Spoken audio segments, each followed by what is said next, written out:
प्रधानमंत्री नरेंद्र मोदी, वाराणसी से सांसद, देश के प्रधानमंत्री, एक ऐसी मुसीबत उनके सामने आकर खड़ी हो गई है कि अब उनकी लोकसभा सदस्यता भी छिन जाएगी, ठीक वैसे ही जैसे राहुल गांधी की छिन गई थी।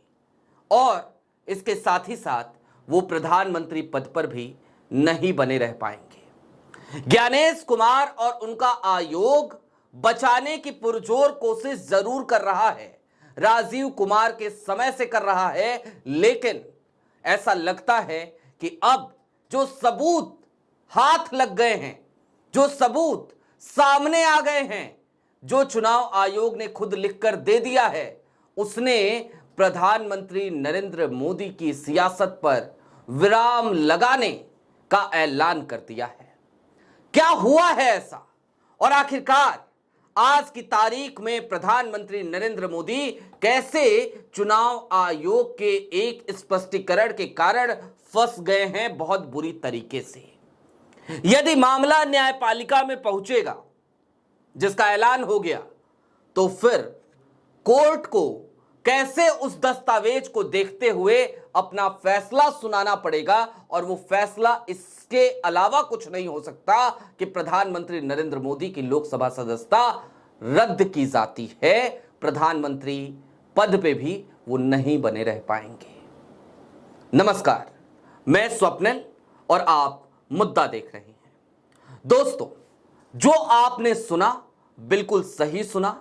सबूत दिखाएंगे, आपको मामला बताएंगे और ये भी बताएंगे कि ये बात अब कितनी आगे बढ़ चुकी है। लेकिन उससे पहले एक छोटी सी अपील है।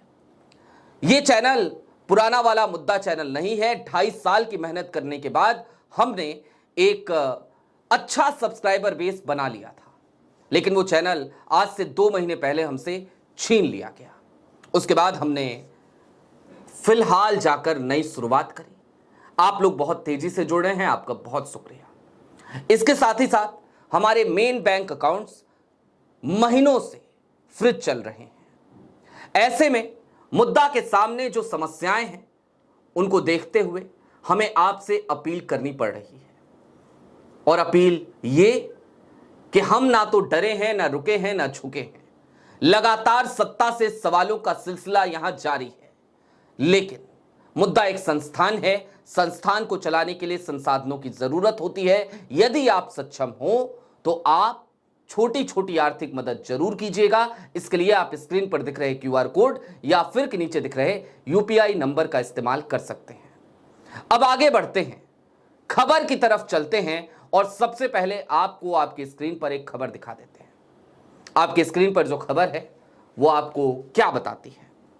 वो खबर सीधे तौर पर इस बात का ऐलान करती हुई नजर आ रही है कि प्रधानमंत्री नरेंद्र मोदी की लोकसभा सदस्यता छिन जाएगी, रद्द हो जाएगी, उनका निर्वाचन रद्द हो जाएगा। लेकिन इसके पीछे की पृष्ठभूमि क्या है? पृष्ठभूमि आज कल परसों की बात नहीं है। यह कहानी तो शुरू होती है 28 दिसंबर 2020 की तारीख को। 28 दिसंबर 2020 प्रधानमंत्री नरेंद्र मोदी महाराष्ट्र के संगोला में पहुंचते हैं अपने 2 मंत्रियों के साथ। एक तात्कालीन कृषि मंत्री और दूसरे तात्कालीन रेलवे मिनिस्टर। और दोनों लोगों के साथ पहुंचकर वहां पर एक ट्रेन को हरी झंडी दिखाते हैं। यह ट्रेन किसान रेल थी, 100वीं किसान रेल, जो महाराष्ट्र के संगोला से चलकर पश्चिम बंगाल के शालीमार को जाने वाली थी। अब आप कह रहे होंगे ट्रेन को हरी झंडी दिखा दी तो इससे प्रधानमंत्री नरेंद्र मोदी की लोकसभा सदस्यता या फिर कि उनके पद पे खतरा कैसे मंडराने लगा? तो दरअसल जिस वक्त पे प्रधानमंत्री नरेंद्र मोदी ने उस ट्रेन को हरी झंडी दिखाई, उस वक्त महाराष्ट्र में ग्राम पंचायत चुनाव चल रहे थे और पश्चिम बंगाल में चल रहे थे विधानसभा के चुनाव। और यह मामला बना आचार संहिता के उल्लंघन का, क्योंकि एक सरकारी खर्चे पर सरकारी कार्यक्रम का आयोजन किया गया। उस आयोजन में प्रधानमंत्री नरेंद्र मोदी पहुंचे, अपने 2 मंत्रियों के साथ पहुंचे, टेलीविजन पर इसका प्रसारण हुआ और इन सब के दरमियान सत्ता का दुरुपयोग किया गया, जबरदस्त दुरुपयोग।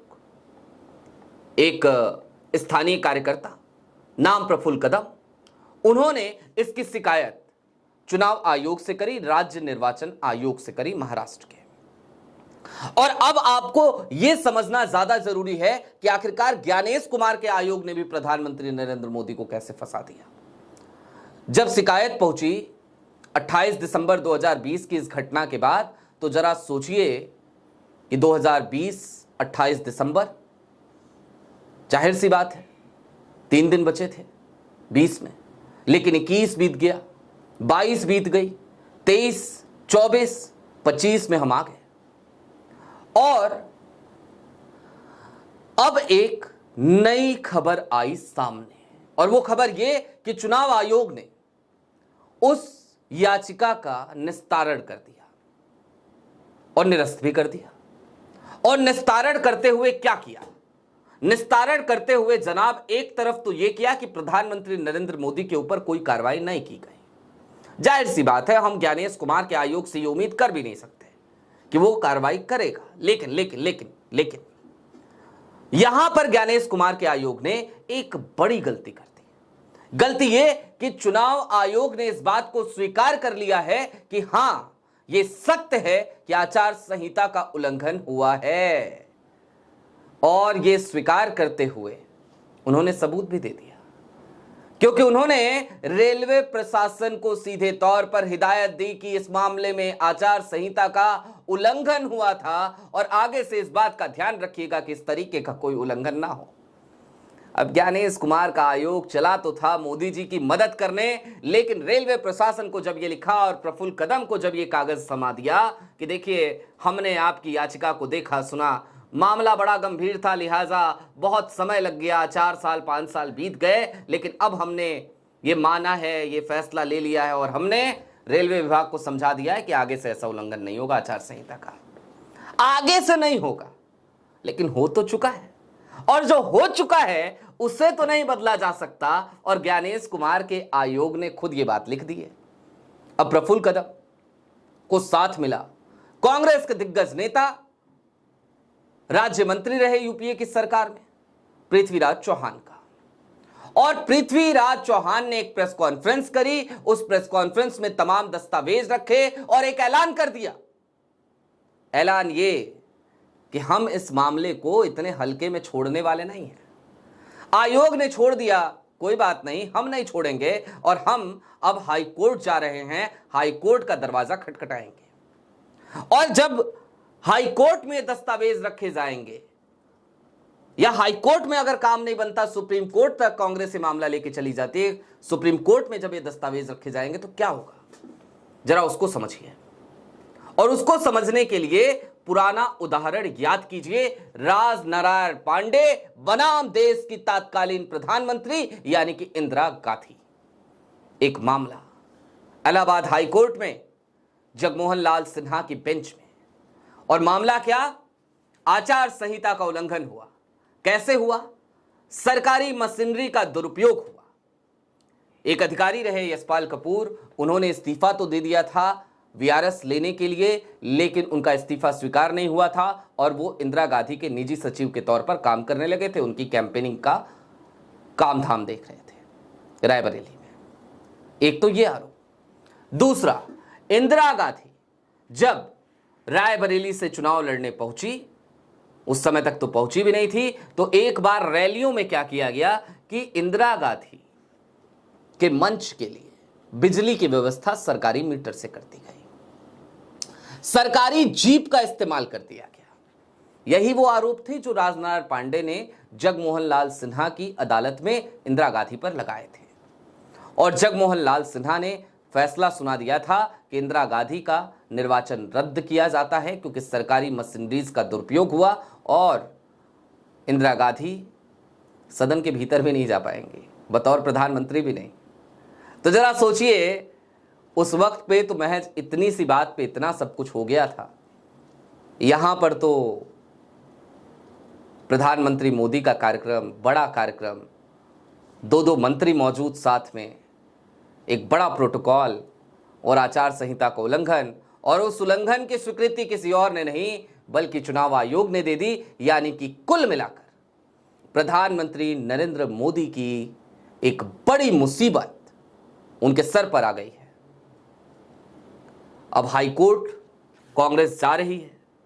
देखना दिलचस्प होगा हाईकोर्ट में क्या होता है, लेकिन जो सबूत हैं, जो दस्तावेज हैं, वो इसी दिशा में बढ़ चले हैं कि प्रधानमंत्री नरेंद्र मोदी की सांसदी छिन जाएगी, लोकसभा सदस्यता रद्द हो जाएगी और वो प्रधानमंत्री पद पर भी नहीं बने रह पाएंगे, ठीक उसी तरीके से जैसे इंदिरा गांधी के साथ हुआ था। अभी के लिए दीजिए इजाजत। चलते चलते फिर वही अपील। मुद्दा इन दिनों आर्थिक संकटों से गुजर रहा है। पुराना चैनल हमारे पास नहीं है। ऐसे में आपसे अपील है, यदि आप चाहें, यदि आप सक्षम हो तो छोटी छोटी मदद मुद्दा की जरूर कीजिएगा। शुक्रिया।